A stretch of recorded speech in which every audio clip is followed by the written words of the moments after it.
कपालिनी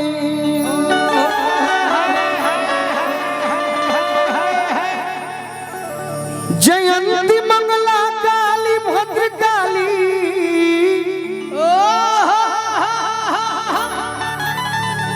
कपालिनी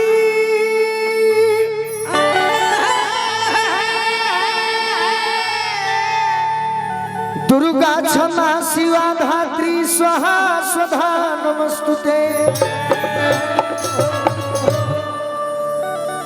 जननी के जननी हऊ जननी जनक के तू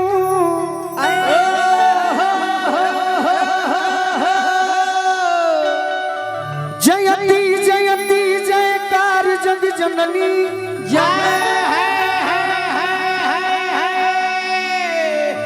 जननी तू जोगिन के विषयन के भोगिन के सुनिला न हमरो पुकार जग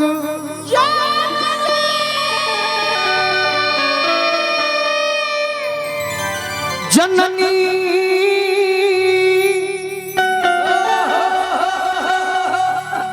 होना जननी का जननी होना जननी जो गजब तप करे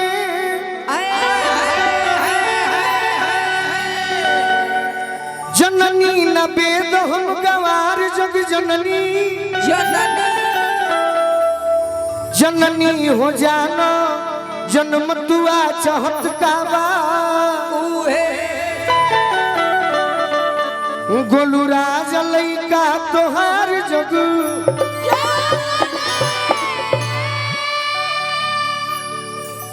लय धुन में हाँ जी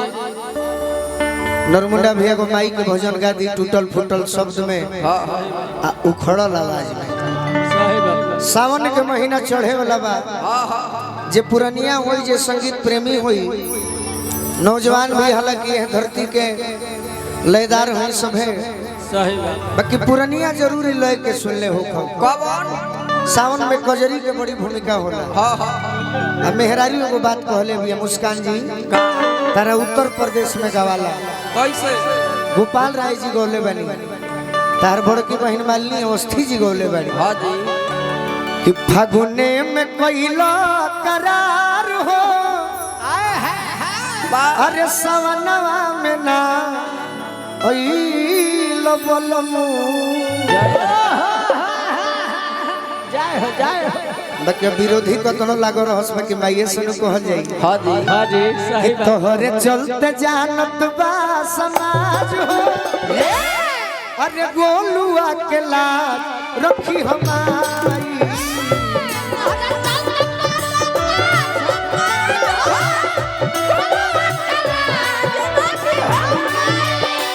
तोहरे चलते जनता समाज हो बेटवा के लाज रखी हमारी तोहरे चलते जानत बा समाज हो गोलुआ के लाज रखी हमारी लाज रखी हमारी लाज रखी हमारी लाज रखी हमारी हो लाज रखी हमारी लाज रखी हमारी हो लाज रखी हमारी लाज रखी हमारी हो लाज रखी हमारी सब दिन रखलू जैसे आज हो अरे सब दिन रखलू जैसे आज हो बोलुआ के लाज रखी हमारी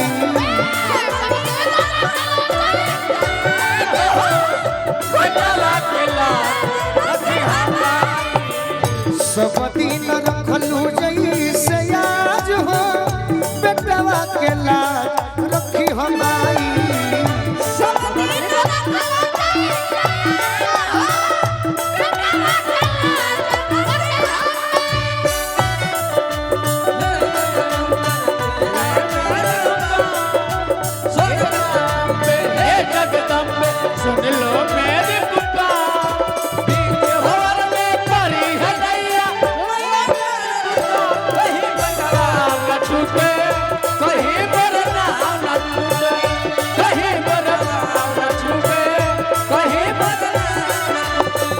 सब दिन रखलो जई के आज हो बेटा के लाज रखी हमारी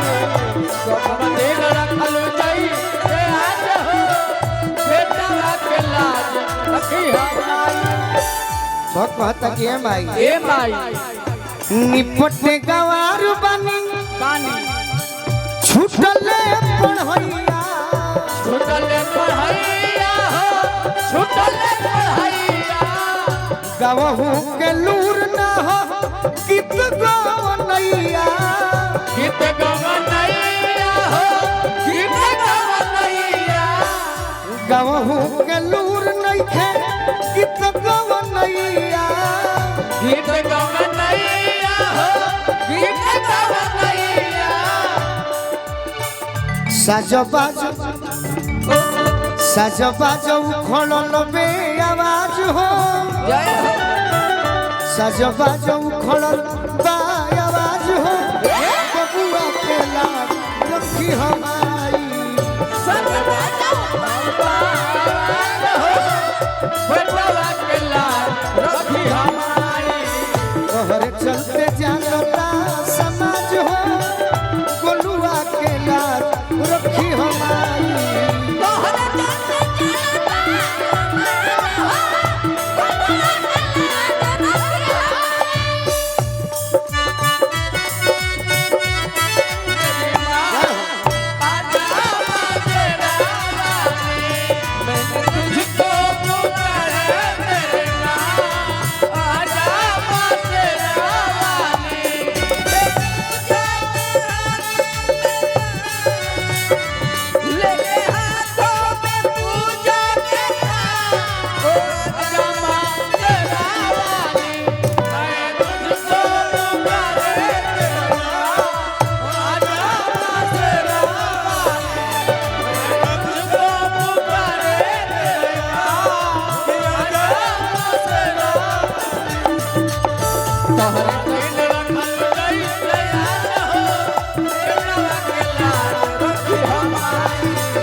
कहता कि माई हम सुनले बानी तुलसी के तुलसी चाहे बेदिया बेयास के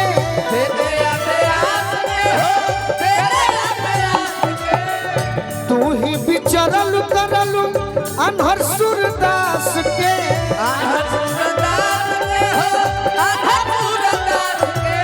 अरे तू ही बिचरल करलू अनहर सूरदास के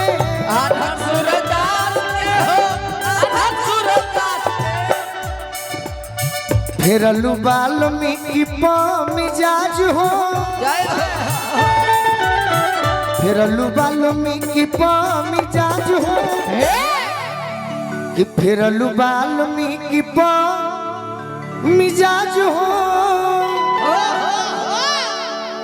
अपन बबुआ के ला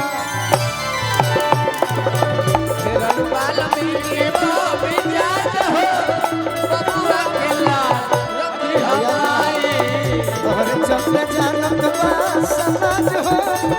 बेटा के लाज रखी हमारी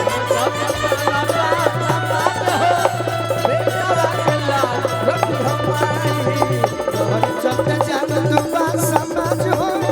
बबुआ के लाज रखी हमारी